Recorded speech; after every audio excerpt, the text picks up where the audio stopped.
Greetings! If you've seen Lucid's Allstars video or General Confusion's Allstars video, you might be There's wondering like what the fuck is five. happening in the water. But you don't get to know that yet because we're just going through the nations, why we picked our picks, and what our god is first. So if you want And to then we get listen to me and Darkwolf talking a bunch of crap about a bunch of other people's nations, that's what we're here for. And then the second episode, you'll see what actually happens in the water. well, okay. We think the best place to start is the beginning, so we're gonna go over our own nation.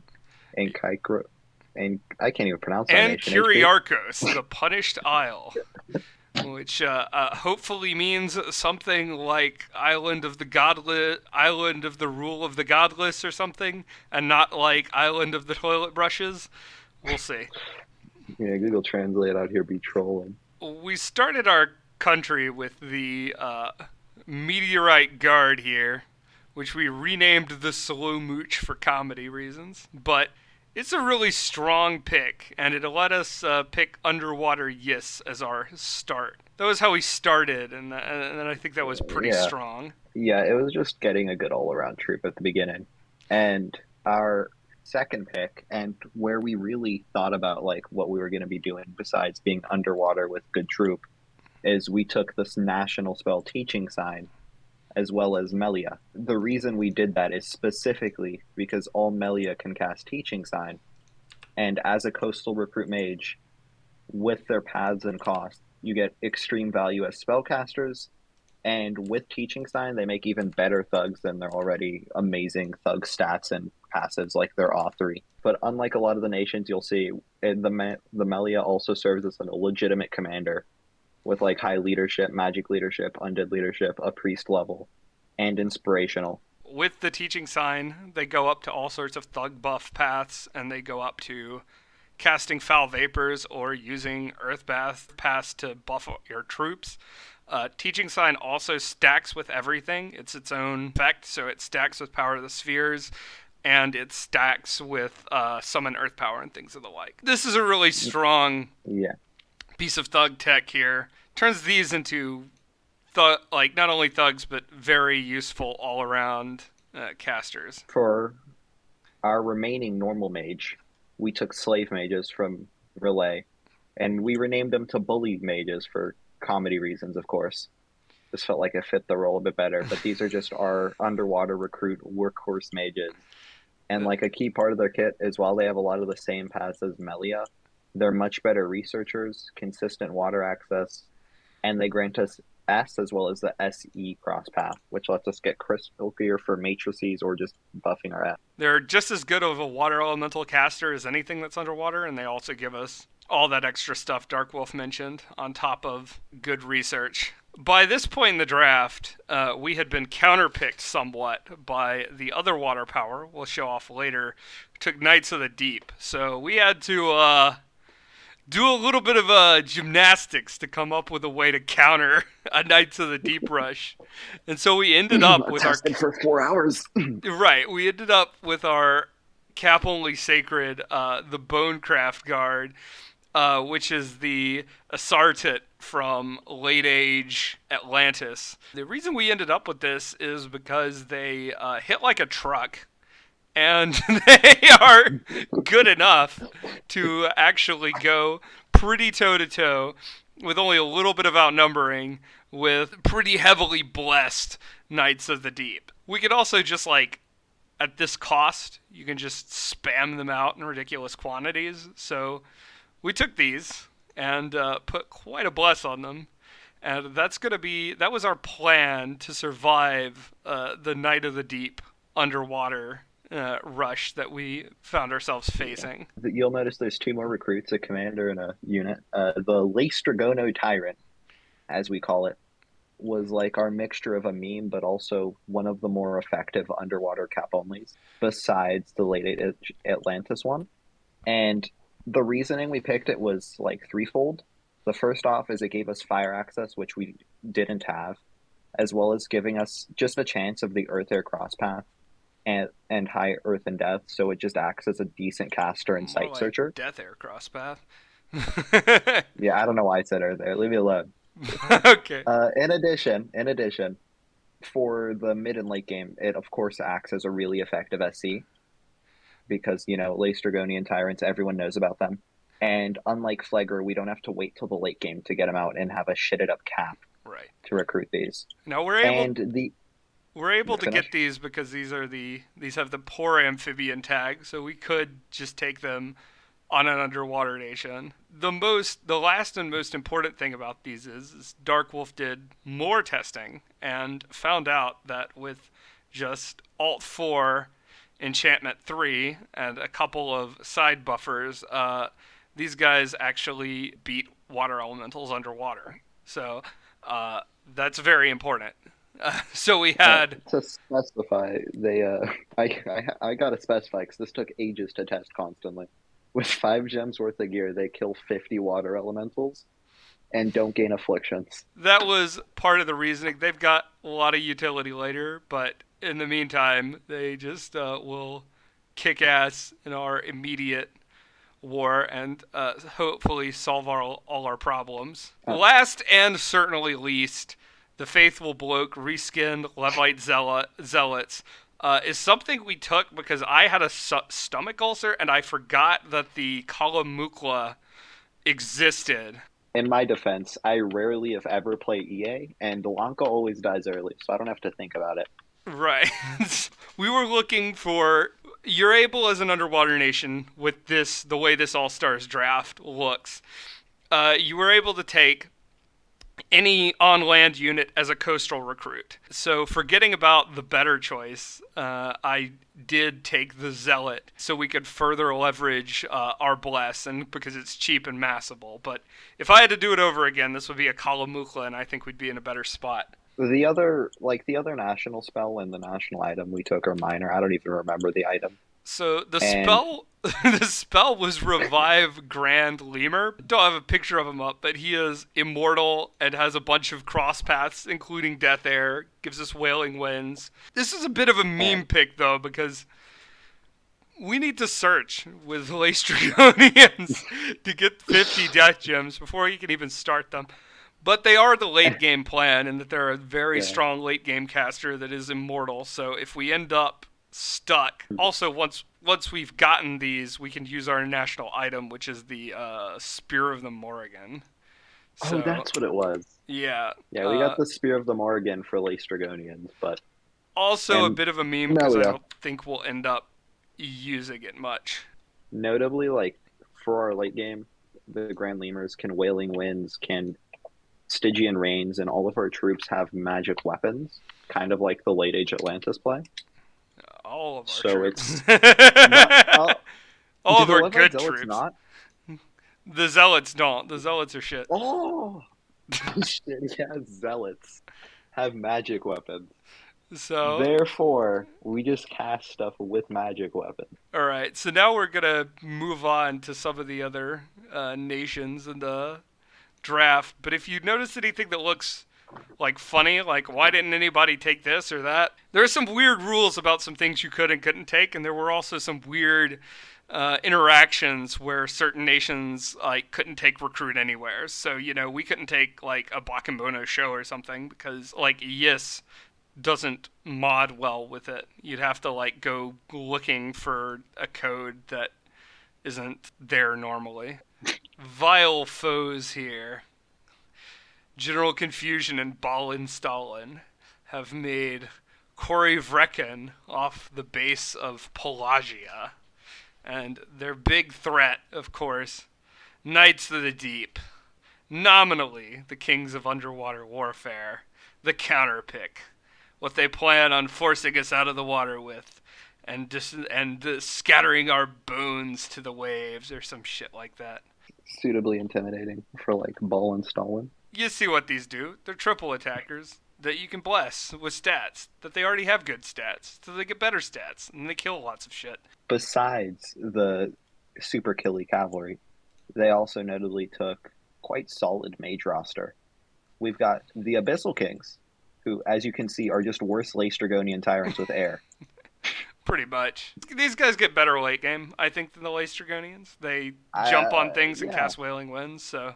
but only 2 attacks, and one's a javelin. Therefore worse. Jesus Now, Christ. they took the Herald of Dark Waters. Looking at the Herald of Dark Waters, the only difference between it and the Melia, or it and the Slave Mage, is it's worse. Because these people tried to fit all of the roles into one mage, and they succeeded. I checked. There's no other underwater recruitable mage that's also a priest that also has 40 leadership. So Water they too, found the so he, hole in he one. casts water elementals with a water Yeah. power. So it is a water elemental summoner. So it does that role admirably, I guess. Is it as good as what I'd say our mage recruits? Probably not. But this But is a it does do what it needs to do.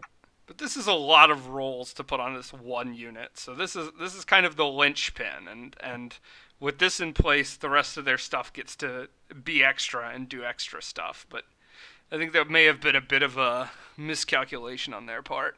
Lastly, we have the Dedukos, renamed to the Merilith, and they're just, in general, a good researcher, adept researcher, research 15, and a lot of interesting and cool elemental paths. So this is more of the once they start going on land. Of course, point buffing Knights of the Deep with Body Ethereal is pretty sweet if we didn't have magic weapons. But this is going to be their magic diversity, so that's not really something we have to worry much about, but something that would be on the radar if they ever got out of the water. And it's like, the dude chose a good enough mage to make Arethea a good nation. And it's a good enough mage to make a good nation an amazing nation. So, like, it was honestly a really good pickup. But then we got the Twoops. Right, we Okay? got the Twoops. They also didn't pick Raktapatas for their Or would coastal they? recruit. They And did, they got Merman Warriors. yeah. So this Now, makes a little bit of sense because it's a big prot formation fighter that takes buffs well, but at the end of the day, it's just way worse than anything we've got. So we don't really need to concern ourselves with it. Same with the and Deep then Blood there's, yeah, Spearmen. Deep Blood Spearmen are like really good late game Yeah. because they take buffs super well with their 2 attacks. But And they're like, immune to battlefield, or not battlefield wipes, but they're immune to remote wipes, or very resistant with fire and cold yeah. resist. So they're a good late game unit, magic weapons, all that Now stuff. they're only good like post turn 40 Yeah, at the least. So by that time, we'll either be dead because of their nation or have won. So we don't even have to think about them. right. And they got 4 protection, so they just die to pretty much anything if they're not buffed. Just kind of dead men. Their magic spells were some irrelevant stuff, and their magic item was the Jellybird, which is irrelevant other than its humor value. I actually argue the Jellybird's very good. It's like late construction. It's good at Like, who trolling. really cares? Dude, it's great. It's a meta item. You can't change my mind.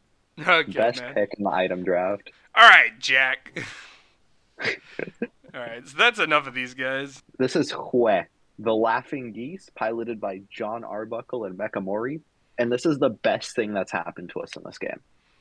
I Okay, wouldn't say first that. off, you got to bring attention to this beautiful spriting, like unrelated to the nation roster, because I adore it. And they even sprited their pretender they chose, so that's like unimportant at this moment. Extra Now, bonus points though. extra spriting bonus points. Now, for their roster, Well, the base of the so nation is oh, Jomon, and it's thanks being for the interruption. piloted by John Arbuckle and Mekamoari. And I said that, man. what, you said that? Fuck. Yeah, We're leaving that in okay. though. We can leave that in. Fucking, those are Jesus. video skills. So, step one with any nation is to talk about how they screwed our opponents over. The Ryujin pick was General Confusion's whole identity this draft. I have to thank these boys now for making us not have to worry about Ryujin. And they just stole it. But They just blatantly. in addition to thanking them, we have to say fuck them because their nation is just our nation but worse. Because with Jomon base, they get Teaching Sign, and then they get Warrior Sorceress, which is just Amelia, but worse. They've got the Dione, which is a Laestrygonian, but worse. They got a bunch of heavy, beefy boys who do big damage, and an amphibious sacred who does big damage. Amphibious heavy And comes with a infantry, magic weapon. magic weapon, right? Which is what we did, but worse. And some heavy Like, land infantry, which is what we did, but worse. yeah, So fuck like them. like this nation is just the off-brand copy of us. Let's be honest here. The Right. only marginally unique part of their roster versus us is the Ryujin that they stole from GC. So really, every water nation, once we get out of the water, and these guys are amphibs, they could come into the water and mess with us. But Yeah, once we get out of the water, either water nation is gonna have a grudge with these guys for stealing our ideas and stealing GC's picks. If you're watching this, John Arbuckle, I'm actually a little sorry, but screw you. I'm not sorry if it matters. It don't matter. Let me tell you, when we first saw the nation picks and the teams for this draft and like everything started up at the first turn, me and HP then and there realized what team was in the best position to win this game. And it was 100% GRIPPAzan, the Cult of Laziness. And you may be wondering why. Even like post unit looking, post mage looking, why? And I'm just going to tell you why this is the best team right now. Okay, not counting any of their roster. Grippa, rumor has it, has never lost a cap fight. But he's Grippa's also never greatest left issue his cap circle. It's now, very difficult to turf him out of his cap, but you wouldn't worry about it, right? If you could see on the flag, it might be hard to see. If we're not lazy, we can edit it in. There's a castle on top of this flag with Grippa defending it. He also has a partner, Zan, who's like, I think, a minor part of the nation, but the point is that he isn't limited to his capital. If Zan takes provinces by just right-clicking on them, then they'll all become Grippa forts and thus untakeable. So this is a and major problem and a major threat for us because like we don't really have an answer to this strategy. grippaing on the scale has never been seen before. Rumor is it that Zan is even documenting this experience of seeing a Grippa at work. So like I'm excited to see that personally. If we'll Yeah, link it in the description if it's happened. yeah, that's good. That's going to be real interesting to see what the nation actually is. So it's based on late age Ulm. They got the resource bonus and the sites and citadels and shit. Then they've got this roster. I guess we'll start with the Hurin Priest, because with late age Ulm, it can just crap out an Iron Blizzard and murder some stuff. As well with their national spell, So Dragon Teeth, they'll be able to pop up Right. a bunch of Spore Toy. So this is their workhorse. It's also holy. It also flies. It also, does death to shit. And then it comes back. Pretty beefy All pick. together. Then there's the Diabolist, which you may be looking at like, why? Why not one of the even more economical blood mages? But that's because they took bind to Jaguar Fiends. That's how they're doing it. They're using Diabologists and they're binding Jaguar Fiends, and that's Yeah. like one of the key parts of their strategy. Cheap blood hunter. Then they got the Scrotty, the early Scrotty, the greed Scrotty. I forget what he gains. He has this priest level in addition to holy, so he blesses himself for thug paths. But he is a pile of gold and 4 recruitment points, so that's the trade-off. For cap only, they took the Rakshasi. I'm gonna be honest. We're not sure why they took the Rakshasi and I so know the why they took this thing. Rakshasha. Why'd they take this thing, HP? Casts fucking Wailing Winds. Look at these So cross did the Rock. paths. Yeah, but like here, let me pull it up. Like since we're here and we're arguing about this, we got to do this like professional Oh, YouTubers, Lord. HP. The We are not whatever it's professional called. What? I couldn't hear you over the sound of you We are laughing. not professional YouTubers. Isn't this thing also a fucking seducer? Yeah, but who cares? Like, okay, Fuck the you. Rakshasi is 4 CP and cheaper, but the Rakshasha is 2 CP and is A2, D1, B2 with a random. The Didn't only difference is the Didn't Rakshasi someone gets take the nature. Rakshasha? I don't think so. Okay. Point is, this thing is a seducer with about 1 million crosspaths that it can just pop up in anybody's territory and get any of its given roles are a little bit inefficient, but it can do a lot of different stuff. It's a reanimator priest, but that doesn't really matter with one priest level. Such an expensive mage. Yeah, we're not human. We do know Reanimator is good, just to clarify. Now, As far as twoops go, we have their cap only sacred, the Tuatha warrior. It's an elf with a magic weapon. There's not much else you need to say about it. They can get stealthy under this, or they could summon some shit to get stealthy under and have these guys run around elfing people, or they could just buff them up. And oh, that's. I just realized that's why they took this then, because it's stealthy. come on, I Jack. just realized now. You're killing It's me, 'cause Small. they needed something stealthy.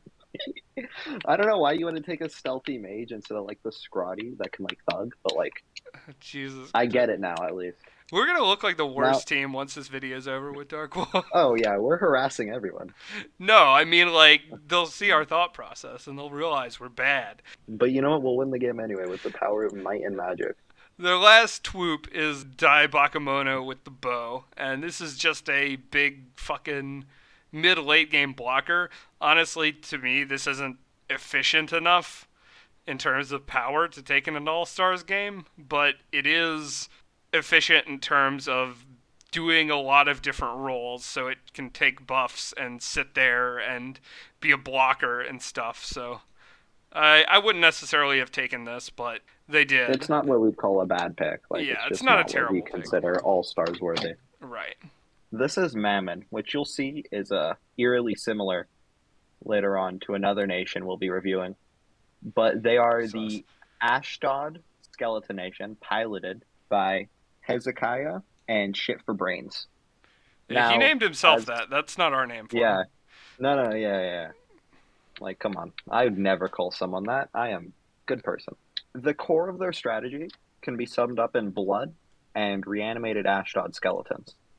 So, as you'll notice, the first mage on their roster is the Thaumaturge, who is a reanimator priest, and due to their status as Ashdod, reanimates giant skeletons. Just to interject a little bit, if you're wondering why you're not seeing the regular Scalarian reanimator, it's because that was too powerful and was banned, because that would be anybody's first pick. Yeah, we take it underwater just to stop other people. Right, take it as a coastal. It doesn't matter. With the Ashdod skeletons, they've taken the A'its to get access to Ashdod's blood summon, and because it's another Wailing Winds, generally useful, generally decently efficient, stealthy mage, flying. Just a disgusting mage. They took the pan, and the pan also fits, I should note, their second theme, which is get hordes of shit. They have the Thaumaturge reanimating, they have the pan summoning whatever they're called. Maenads in Chaos There we Dominion. go. Yeah, and also granting them high earth and nature to to buff all of these free shitters with wooden warriors, army, strength, legions, etc. Stealthy army buffer. Pretty fucking strong. Their final mage, the Onaqui, who is overpriced for EA, or too expensive for EA, I should say, but is a disgusting mage. Yeah. And I think he's still fucking overpriced. He's just nasty. Stealthy, flying, Dom summons sacred bats, natively D3, B3. Like, shit, dude. Their high end is a really high end, but they also took some efficient guys, so I guess it doesn't matter so much. Troops, they've got these Hoberg crossbows, which are a bit of a weird pick, but they're a very efficient crossbow, and they can sit behind the hordes of garbage and pelt you with their little crossbow bolts. And then they've got the Chud Skin Shifter as a sacred, and they're probably going to do some Blood Bond regen garbage with this and all their summoned blood sacreds or whatever. The last notable bits to talk about for this nation, and we'll talk about them for some nations when it's important, are their national item and their national spells. They specifically took oppressor headbands to stick any of their mages, specifically, in all likelihood, the pan, into communions. Thaumaturgs for slaves, and then the pans for masters, and all of a sudden you're cast Army of Lead on all your shitters. As well as just hell boosted earth and nature magic, as well as their two spells, which are notable because they're notable scaling shit. More free spawn. They took Boar of Carnutes, more garbage to wade through. And then they took what is notable specifically because of the seducer tag, Contact Harry, which while it does also drain their, I think it's nature. Yeah, well, No, it's it's air air. actually. Yeah, it's 26A. While it is a another summon, this one instead of being chaff or free spawn of some kind, instead seduces your shit. And we have a special hatred for seducers and corruptors here at Darkwolf HP Productions. Generally, it's a very strong defensive mechanic that we don't want to fight. And I think that's it for these. Yeah, that's about it. Yeah, don't think we have anything else interesting to say about them. So this is Satalis, Keepers of the Chalice, and it kind of rhymed, which is I'm sure is intentional. This is a nation run by Foolish Pride and Wintermute, who I know nothing about, and therefore cannot dunk on effectively. And its base nation is Satis. Is that a middle-aged Satis, or is that a Yes, it's a middle age. middle-aged Satis? So they will get the Dominion effect. Weird, but I'm sure they took something to resist it on their on their bless. Um, Yeah, they probably took poison res or something. recoup. I don't know. Yeah. The point here is though, while we can't dog on them as players or people, we can dog on their decisions. So let's start with the troop lineup because we'll save the best for last. So Their the troop lineup is actually extremely solid. we've got the Zaidans as their cap only sacred. Big heat recruit. Blender, very good. Takes a bless very well. Very good unit. Flies all sorts of shit. Then the Knights of the Chalice, which is a recruit anywhere heavy cav sacred, so it uses the same kind of stuff as the Zaidan, and that just gives them, that means they're going to have a very strong sacred core like the entire game through, and whatever they put on their bless, you're going to have to deal with lots of it forever. Uh, Which is awful long term. And then they took one of my favorite troops in the game, the Elite Warrior, which is like the deep one we saw earlier from General Confusion's Nation, but better. 10 prot, has 2 attacks, it's a slave, so it's low upkeep. It's just their troop. Like, they have their sacreds, and then they have their troop to fill in their lines, act as chaff that can deal stupid damage. It's a really well rounded and, like, well picked unicorn. but then they went to their mages, and things got pretty expensive pretty fast. Because their weakest and cheapest mage is the Druid. At 175 gold is pretty expensive. He's there. They're doing something similar to what General Confusion's doing because they have this guy who's holding a lot of weight for their nation. He's being their leader. He's doing basic mage stuff. He is their basic priest to just lead their troops out and bless them. And then they took Iron Blizzard as a national spell, so he's also their Iron Blizzard spammer, which is kind of weird given their roster, but I kind of get this pick. You look at him, It's and just it's just expensive. yeah, would you really want to pay 175 for this in an No, All-Stars game? I like wouldn't. like you can get like if you want a separated mage and like mage commander, you grab Imperial Geomancers for super cheap, or you like just grab something better. Right. Just feels like this is such an weird pick, honestly. Like the only thing we see out of this is Iron Blizzard, but like I mean, I get why they picked it. It's just they're paying a lot for the same utility that GC got. yeah. Then they've got two cap onlys. The first one is the Nagarishi. It's kind of self-explanatory why they picked this. Just a Like big it's a big water nature earth water earth. good mage. Yeah, big good mage, but it's fucking expensive and slow to recruit. It might be a seducer in its changed shape. I don't know. I don't know either. But if they're Yeah, seducing I with don't. this, I don't care. Like, honestly, yeah, Yeah, have like at we my invite slave them too. mages. We'll magic duel in seductions. Try us. Try it. Try it in a real game. And then they bought the Hangadrot, which is another very good mage. Another, we'll harp on this a million times, but another stealthy Wailing Winds, Winds of Death, Doom mage. And they also took Dance of the Morrigans for it, so even more power on top of this thing. But it's another fucking expensive, slow to recruit cap only, so they're pretty cap They're dependent with just half their yeah, for the roster. mages. Right. Like they put some brain power and like really thought about their troop decisions.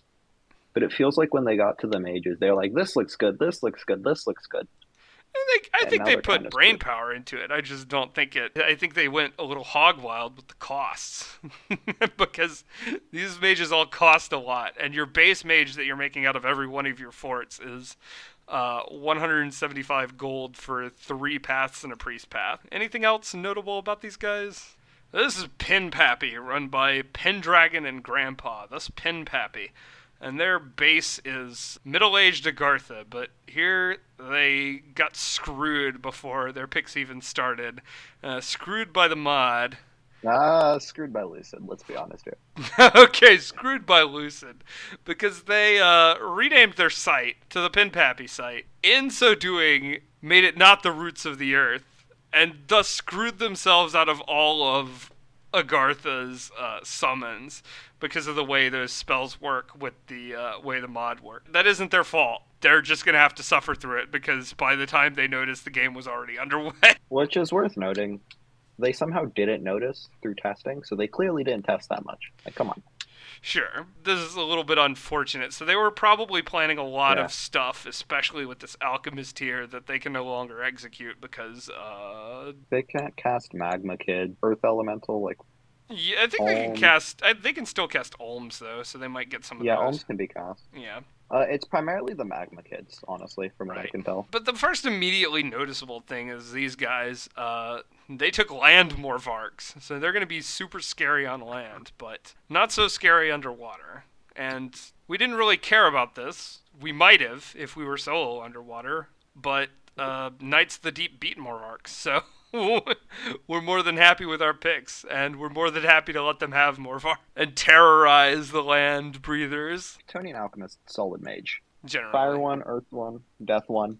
It has, or Fire one, Earth one, Water one, and then it has a random to get two in each of those paths or Death. yeah, So like it's just a solid Elemental mage or Death, yes. Well, the and the it death can guy's kind also of a numpty, but yeah. any of these at 2 gives you a solid elemental spamming bloke, and he's pretty good for his costs. Earth Reader, again, pulling the multiple duties, being a buffer, being the priest, leading their guys around. And there's the Flagrant Tyrant, which is probably the better version of the Lace Dragonian if we're being realistic, but we refuse to be realistic, so that's the worst version of the Lace Dragonian Tyrant. The Flagrant Tyrant is very similar. It can cast a bunch of big spells for them. It'll be casting their death probably, their high fire. It'll be able to get the DA cross path. It can do stuff like Twiceborn shenanigans. It's just a very, very solid Uh, mage and SC. these really And can't then do it can also Twiceborn enslave. shenanigans anymore. Not with the new Twiceborn. Oh, it's size 5, it's fine. Like they I'm just not have to spending be willing 25 to spell gems. into it. Some people don't spend carefully HP. They have two other troops. But they have also got on this the Yeah. slavers, so they kind of get a cheat where they get the Helot warriors with this guy's slaver ability in addition to their other troops. So For their other troops to benefit their large already bless on Morvarks, and this is where we can talk about national spells. They took ancient ones, which they're amphibious. sure, I'll be honest, I don't really like ancient ones that much as a recruit anywhere sacred. yeah, They could have taken yeah, whatever they called. You know what I mean. Kalamuklas, Column. right? I'm like the real pro in this group. But yes, they could have taken Kalamukas. They could have done something much more efficient with their pick, but it's still a recruit anywhere sacred on a nation Right, that's going to take a Morvark plus. and it's just And gonna use their bless. yeah, and then they also nationally they took Kaldevas, which if you don't remember, because it's rarely used realistically, it's the fear flying demon that's sacred. That's just a Kalamite that Caitlyn gets. 6 for 15 death gems. I am more than happy to let them pay that price. They Yeah, I took am as an too. item, I think the what is it, the Barrel of Living Mercury, Yes. which is a nasty item that these guys can forge. Spits out a living mercury, which is a nasty unit every battle. They also took a Lar, which is I'm Darkwolf. Did you guessing read it's a that right? pretender. Yeah, I did. Yeah. I'm guessing they took it for late game on their pretender, or actually, Lars are only N2 to cast. So or they might be N1 trying to to cast. cast it with It's an indies. N1 spell. Yeah, they can cast it with indies. So they're probably going to use a nature mage, summon Lars, and Lars are sacred. They can act as really efficient thugs, actually, as well as be your nature high nature access, considering they're already N2 E1. They Yeah. can do Strength of Gaia. They're actually one of the best national summons in the game. And then they took a Ranger of Ulm with nothing to synergize with. Like, they can cast Flaming Arrows, sure, but, like, it took this stealthy guy, and he doesn't get his stealth. Yeah. Like, it's a good troop. It's a crossbow that's like as cheap resources as you can get a crossbow besides being size 1. I don't want these nerds I'm sure sitting around shooting Morvarks in the back. Come on. I would have taken something else, but that's personal There's preference. a But lot of yeah, a lot yeah. of power here, but also a lot of jank, and I think that's becoming a theme. It's worth noting to like any build you're like, oh, this doesn't make sense. We agree often, but it's also worth noting this was very constrained. With you seeing 6 picks for most nations, commanders, and troops total, and that being with both wild card slots for every single nation. Right. Which, why is there wild card slots? Just give us more mage and troop slots. Come on. It's a None of them were test. spent on anything. The only nation, I should clarify, that is going to not use their wild cards on troops or mages is our next one. Is it? So this is Dongerland. I'm purposefully not going to read names or descriptions because I'm a more respectable person than that. I'm But not. you'll notice they're the only nation that doesn't have a total of 6 commanders and units, and that's because they took the minimum 4. But You may what a wonder what did you four! spend these on, and you'll find out later.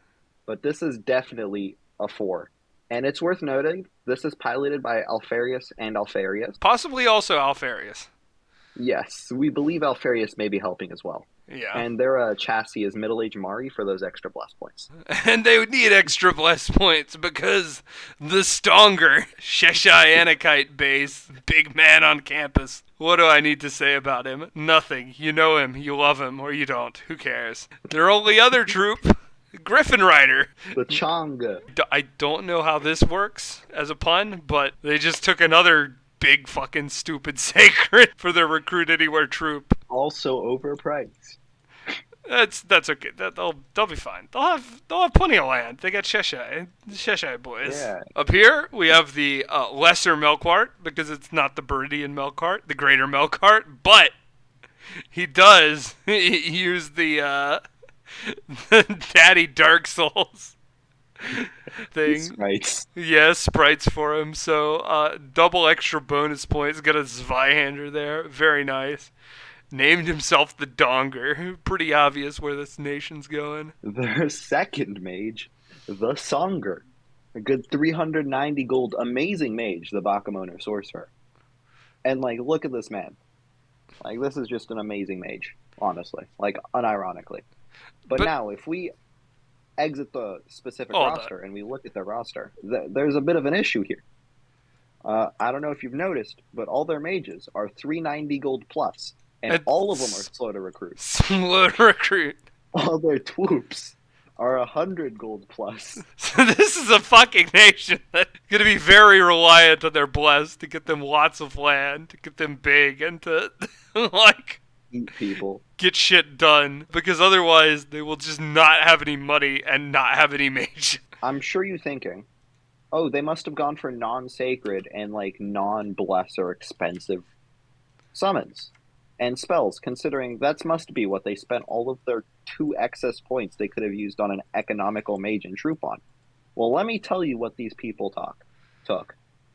The first and legitimately best pick of their spells was Gift of the First Soul, which, if you don't remember, because it's on a nation where it's not used as much, it's the Zabalbin 10% regen from Blood 1 with no slave cost. A thug spell, and it's really good on these guys.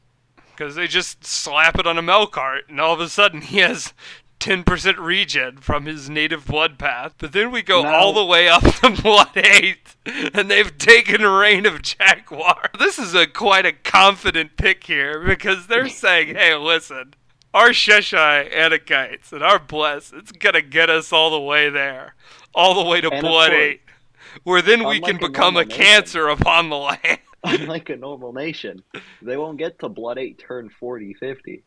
No. 30. Because they don't have a research mage. So turn 80, these Aussies are coming out. So of course, all their other national spells are cheaper blood spells to make it where they only have to research one path, right? Fuck No. that. They've got the Void Spectre. Conjuration. Summonable for 25 pearls S3.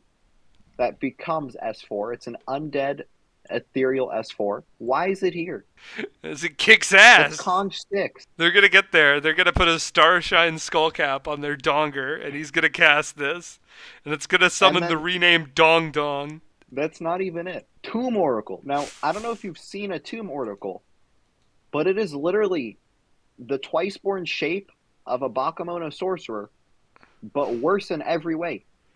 Wait, doesn't it have Holy 3 or something? Oh, it is Holy 3. It is Holy 3. Okay. Okay. So they took. Besides the Holy 3, Jesus. it's Earth 3, Death 3. But besides that, how was the play, Mrs. Lincoln? But, Besides the Holy 3, this is a 30 D-Gem Earth 3, Death 3. When they have Bakemono sorcerers recruitable. this nation is clearly going for the memes. They're gonna go to Yeah. the distance. They're going Like for their items are speed. negligible. Like they took all the high, like Gift of the First Soul, legitimate, like really good with their picks, but everything else is clearly like memeing for the late game as a nation with no research, Yeah, but what can you do and we when you respect named your it. nation Dongerland? And all your players are just Alfaria, but we respect it, and we're excited to see where this nation goes with its I don't excess respect it. blast points. I don't I do. respect it at all. These men look at a professional game of a bunch of people testing, and they're like, you know what? Let's throw in style. And I respect it. Well, I don't even know where to start with these boring Who are jitters. these people? Who even cares about Empyria? We're gonna crank through this video, damn it! Honestly, we were spending Ooh, way too much time on these fucking nations. I know, but it's kind of fun. This is kind of fun, low key. This is Empyria. It is run by Nouvelle Terracer, big Ermor player usually, and RCK, another YouTuber. I haven't watched a whole lot of his stuff. I think he runs Game Hub, or he's very active on there, and does YouTubes, so check him out. It's a middle-aged man, so it has access to the choruses, and their main mage is the Orphic Mystic. So these will do nature communions as a spell singer, and then can go into all these cross paths and do all sorts of bonkers shit with them. So that seems to be the like core of this nation that is built around. Then the Kohen, which is kind of one of those why this picks, but I guess he's a blood mage. They took the Melkart summon, the Viridian one, Right. but like, this ain't even an efficient blood hunter. And then they took the Re, which is another spell singer, so he can get into the choruses and be a big air nature caster, possible foul vapors and shit, but he's also a big thug chassis, so he's kind of a fine, cap-only, stealthy elf fucker. They'll take advantage of their temples and their sacreds by taking the Lion Warrior. Again, this is It's a solid. good guy, but he's a little like why in an All-Stars game, maybe. Yeah, that's like our perspective with a bunch of these picks. Like, Yeah. And the Jaguar Like the Warrior, Kohan. another recruit anywhere sacred who can use Jaguar shit. Warrior ain't bad. Yeah. Yeah, Like, use shit the and Lion they take a Warrior similar uses. blast. Like we can kind of guess, like just from looking at this, my assumption blind is their bless is like attack skill strength or something. Right, or like just a stat bless or something. And just, Yeah, I'd probably take stats. take stats on these guys and blend some people. They also have the Rotarius, so they do have a bit of a Which is actually a early safety net, punch. yeah. On top of their sacreds, they can also just at any point in time just shit out a bunch of combat power, net people, and kill them with tridents. So at any point when they're threatened, they can just crap out a bunch of power and hopefully deal with it. Wait, their other national spell is what? Contact Jagami. Actually, I was What going does to that ask, do? since this is like a good statement. It summons an N1 that's gives supply, and And yeah, and and it's Is- an N2. is it a spell singer? No, it's got summer power supply bonus. It's an ethereal sacred. I was actually going to ask. It's like 10 gems for an N2, but like, why are you taking this? Like, I'm I'm sure there's something I've missed here. Please tell us why. We're Right. confused. You have you have N2, you have communions with N. This guy can't even communion. Do you want supplies in the summer? It's summer power 50. They might have just wanted some more like a cheap, efficient summon, but sum up this Why? Yeah, nation. It's just like tell us. there's some good picks here, and this is just a very strong. This with choruses is just a very strong first pick base, but then a lot of their nations Yeah, like three, the why? Orphic and like the Sacreds are like we get them completely, but like the other two are a bit, or the Yeah, a Kohen little bit and the spells sus. a bit why. But Uh, anyway, that's their nation. Everyone knows Lucid Tactics, and Sanitorium, medical malpractice, built on the chassis of Hinnom, is Lucid's and Sakine's nation. We're going to cover the elephant in the room first. they have no fucking troops. They have a cap Yes, only sacred and a communicate. There's no troops here. there is, in fact, no troops on this nation. They've got no troops. How did he forget to put troop? There are no troops. Yes, it's true. To make up for it, base Hinnom with a reanimator priest. So this is a Raktapada reskin. Reskin to be all horror gory and stuff. But they're gonna reanimate a bunch of big giant boy long dead to serve as their troops because they didn't take any fucking troops. And so they're gonna have to lean real fucking hard on this Raktapada to do all the jobs in their country. They have to provide them troops, they have to blood hunt, they have to bless troops, they have to research. This is their mage that's got to do everything, and their Raktapada economy is going to determine they win or lose. So we'll see if he can pull that one off. Their next mage is the Buddha, reskinned and renamed the Plague Doctor. The Buddha is a super good support mage. Like, unlike the Raktapada, you can't just rely on Buddhas, really. But Buddhas are extremely strong mages. They have E, D, F. They can forge, skull staffs, flaming skulls. They got forge bonuses. They got heretic. Their They can second shape shape change. and the were hyena is stealthy, so that they can go and raid with a horde of skeletons and stuff. Delete dom, forge things, support They're extremely armies. efficient cost-wise for Yeah, CP. is slow to recruit, but just efficient in general. And then we get the memes, because he's doubling up on Capoli's as well. Yeah, we have the Beridian Melkart, which was able to be used as a recruitable that you can see. It is H3, and instead of the S random, it has an A random, but it's more expensive than the Hinnomite Melkart. But it is It the is greater, better wholeheartedly the Melkart. better Melkart. Yeah. Any purpose you're using Melkarts for, these are better. Slow to recruit, thug.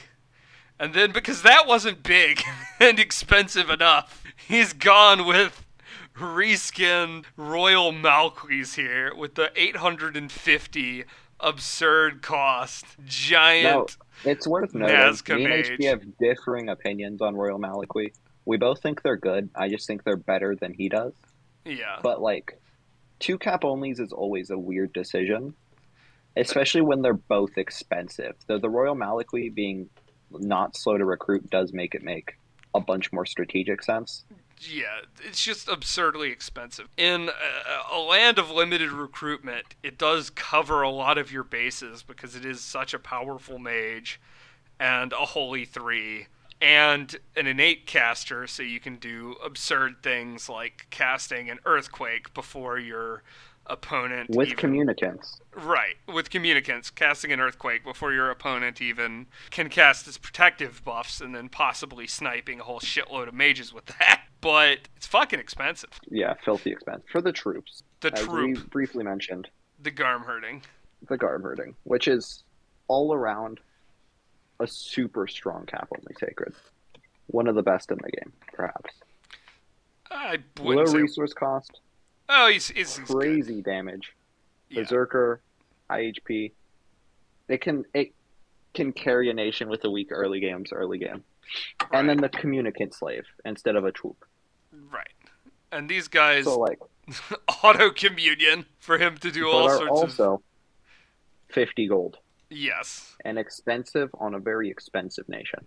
and they're one And per then fort, so you can't shit these yeah, guys out if you've got nothing else going on in your forts. You're just sitting there, gonna make shitloads of these guys, or you're gonna make one per turn out of your forts, and nothing else but indies. His normal forts will have these two mages, the Communicant, and whatever indies are in the province. They took Power of the Reborn King, which is just Unholy Power, H4, whole battlefield. That's just for their skeletons. Their giant skeletons they Oh have yeah, that's a get holy Unholy thing. Power. They took Summon Shaitan. No one Conjuration took, or yeah, it's blood. oh, It's a it's blood blood. spell. Yeah. Yeah. Now, no one took Recruitable Shaitan because everyone's weird. And we couldn't. If we were on land, I guarantee you we would have taken it right away. Like, literally one of the best cap onlys in the game. But Summon Shaitan is an amazing pick on an actual blood nation because the nation it's on Nabah isn't actually a blood nation. Shaitans are corruptors, which are like seducers on steroids that make you hate yourself. If Lucid can somehow get out of control and do all the absurd bonkers late game things he has planned, that's going to be a big problem for everybody who borders him and perhaps the entire game. Lucid and Yeah, Sakane, we should not forget he has yeah, teammates. yeah, But yeah. he has no fucking troops. He has no troops, and his workhorse mage is doing all the work, and then his other mage can't sit in his forts very effectively. Right.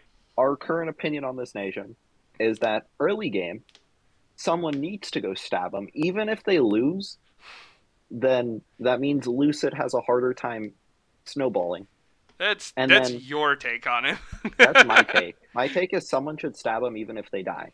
I don't care. My take Like a is big that threat. he's got a strong early game and did a giant gaping hole in the mid game that his rock deposits are going to have to dance around filling and trying to make the mid game work. And then once he starts to do broken things, then he's just doing broken things. But we'll see how that works out for them. Yeah, we'll see how the game goes. I would not want to play this nation. I wouldn't I either. would not want to manage this. I'll sub into it turn 40. Oh, listen, if it's turn 40, they're not subbing out. Not with this nation. Shit, turn Not with 40 this they're like nation. chilling in the recliner. Greed. Look at all this greed. This is like Listen, greed in a nutbag. we know you're greedy. We got your number, buddy. All right, that's All right. enough of that. Yeah. So we just saw the late game nation of the bunch. This is the dinosaur nation given form. This nation Jesus is headed Christ. by Vinisar and Marilande on the chassis of Femoria. And they're the most toxic nation in the game, like from a nation construction standpoint. They Probably the took most every, competently built nation as well. including our own. Like, let's be honest. Yeah, Like the we can zealot we can fuck up call is ourselves out.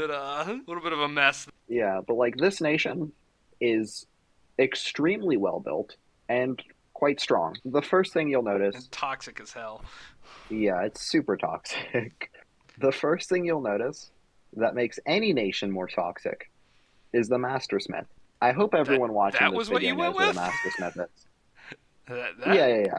this is No, their no, because it least makes toxic every pick. other part of the roster more toxic. That's fake news. But he is a big forger, and he casts earth buffs, and he leads guys, so he's good. Okay, no, okay. So he can forge stuff for cheaper. And then you combine that with the next two picks, the Dryad, who This is is the actual thing extensively toxic.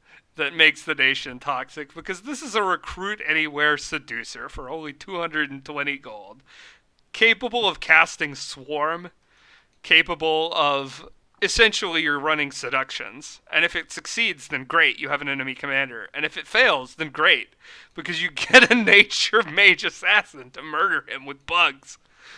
It's disgusting.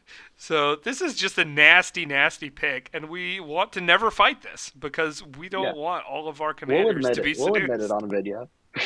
We Right. don't want to be seduced. Yeah, we'll Thankfully, we'll say that. That's fine. yeah, That's not. thankfully, our Melia can't be seduced. So we have a So little like, bit of protection, but yeah, these so like fight us, Maryland. don't fight us, Maryland. This is Please crap. don't. We don't Um, want a bodyguard.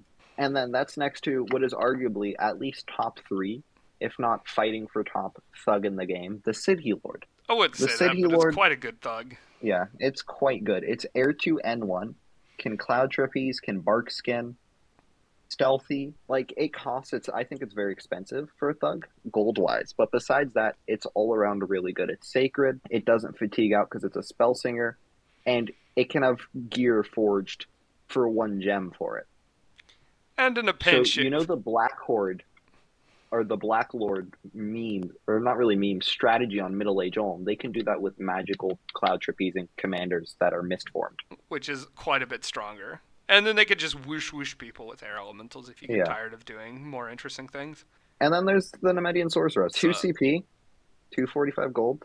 and she casts Cast Wailing Winds, Winds of Death, and Dance of the Morrigan. So there you fucking go. just a Stealthy, really solid mage. airdroppable, classic. Death mage. Yeah, Yeah. classic. Solid mage. Nothing to say about this pick besides camp. Like, awful. Normally I'd criticize a little bit the only two troops, but on it, including one cap only. But honestly, this is fine because the Centaur Warrior does everything you fucking need. Disgusting. Just stealthy berserker, good troop, Can be led by their Sidhe Lords or their Dryads. or anything stealthy, Yeah. and is just solid at pretty much everything at every point in the game. Higher than human HP. Like, come on.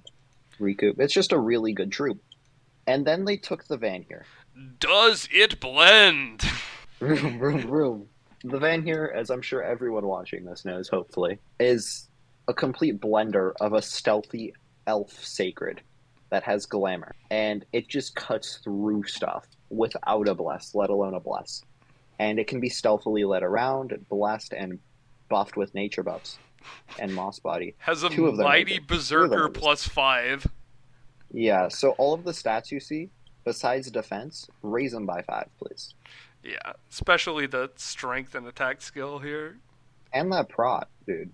The Cranks up. just nasty shit. If that was the entire nation, they'd be disgusting. But that's not, because they had national spell picks too. Summon Condors. Condors, if you don't know, are extremely efficient. Less than an air gem each. Flying sacreds with a high patrol bonus. Stealthy. 2 attacks. That's just more sacreds, right? Right. And then they're from Oreo. So if they choose to, they get Barghests, which are venomous biting, Who cares? sacred, stealthy dog. Who cares about these nerds? Dude, they're stealthy. You can't say that. Stealthy sacred's I always can good. say anything I want to. Wow, I wouldn't say that. And then they, of course, get Dance of the Morgans from their pick. And then Right. they picked Kanara, which is just a solid mage Right. for its price. Can act as a thug if they want another thug for some reason, but realistically, he'll do S stuff. So it gives them an A2 S2, which is pretty strong, I believe. A2 S2 H2 with inspirational awe. And their god will probably summon them, and that'll just give them S access for stuff like anti-magic. And it's flying, so it can reinforce their stealthy party's 28 map move. It's just, altogether, this is just a beast of a nation. What are the key pillars of our strategy? Because I don't think this nation actually has as much raw power as some of the others, but one of our pillars of our strategy is don't fight them. Because Yeah, I don't want to deal with this seduction shit. Yeah, like overall, like of course we're not stupid. We'll fight them if we need to or if it's the best play. But like realistically, it's more annoying to fight a nation that seduces you every time you siege them than it is to fight a nation and stealths around you than it is to fight a nation with like 2-3 really strong stacks. Right. And that's just part of our pillar, you know what I mean? So we're gonna try to not fight these guys if we can avoid it, because like, Realistically. fuck it, fuck wading through this crap. Yeah, we don't want to deal with that. Get him off my fucking screen. Elshoes, named for El Butcho and Shoe Crown, bind to Elshoes, and it has one outstanding feature. It's a big cheat, because they've reskinned 3 of their sprites to filthily disguise the fact that they took Hellhurting and Marshmasters. They also reskinned a crossbowman for fair play, but this is an Agarthan light crossbow that we don't care about. They took Hellhurtings as a sacred, who look like just some kind of Tianchi looks like cavalry. they're from Tianchi. Right, yeah. Or this They're is trying to probably pretend a they're D Tianchi. nation. They took the Tianchi flag. Sure. Shit. But instead of being Tianchi, they took the Hellhurting instead, so it's kind of cheat. And they also took, I think that's one of the Alcara DE sprites to disguise the fact that they took the filthy foul vaporing Marshmaster there. And this is on, if we forgot to mention it, This is on the chassis of EATC. So they get all of their sacred summons. They're Yes. quite good sacred summons. Good enough sacred summons. Sacred summons are generally good as long as they're efficient, in my opinion. They took And they're like sort of efficient. lesser Smith, the early age Ulm Smith, probably because Maryland took the better one. But he's fine. He still has a forge bonus, and he still has decent pathing. Sahir. Yeah, the Sahir. Yeah. Yeah. Yeah. Another. They took a national spell, the Gift of the Third Soul, so the Sahir get 2 extra reinvig. Yeah. Boom. That's something. Question mark? Uh, But this is a fine mage. He's a big stealthy shitter, and he can go and put elementals on people or do clouds or cloud trapeze to different places or whatever. And they're cap only. They took the other. the Koya? Yeah, it's the Koya. Yeah, the Koya, the other sacred that mummify, or not sacred, the other Nazca nerd that mummifies. This is our last nation we're on, and we're getting tired, if you can't tell. Yeah. But it's also, in addition to that, like, I think the description for Sahir beef says it all. Dry. This nation just kind of dry. There's not much to say here. They took Hell Herdings. They have summonable sacreds. They have like a good mage roster, but nothing outstanding besides maybe the hidden Marshmaster. Yeah. And their main troop is a crossbow. I mean, which seems to be a pattern here. Yeah. Though I really don't like any of the crossbow picks. I understand that a lot of people will do a lot to just get crossbows on their nation, but like, come on, my dude, your front line is Hell Herding. I guess they're planning to cast a bunch of skeletons or some shit, but yeah, like that's really all there is to the nate. Like, as rough as it sounds. I mean, like they got a foul vapors guy. They've got a forge bonus. They got some big boys, and they've got Hell Herdings. Yeah. And Hell Herdings will cover a multitude of sins. Like, altogether, it's a solid nation. It's not like it's bad. It's just nothing notable. Yeah, but after all those other nations we went over, we don't have a whole lot to say about this one. So yeah, I think we should wrap this up before we talk ourselves into a corner insulting this team. And maybe the Krun God will be in this video, and maybe it'll be in the next one. That just depends on how we feel and what we do. What our work ethic is. Yeah. So if this is the end of the video, and maybe it's not, goodbye. Thank you. We've talked for way too long. Thanks for listening. Yeah, now we see how like all the YouTubers do it with like hour-long videos. Yeah. Quite easy. You just say words about dominions, and then next thing you know, you haven't just bored your friends, you've bored everybody around you. But I hope we've kept it entertaining. Anything we can do to improve these, post it in the comments. We won't read them, but it'll be there. Fuck you. Don't post anything in the comments, don't like, and don't subscribe. Goodbye. In fact, just DM everything to Darkwolf. DM all your comments to me so I can specifically ignore them. Like, if you ask me to talk clearer, I'll start bringing a muffler. Alright, that's enough of that shit. Yeah. Goodbye.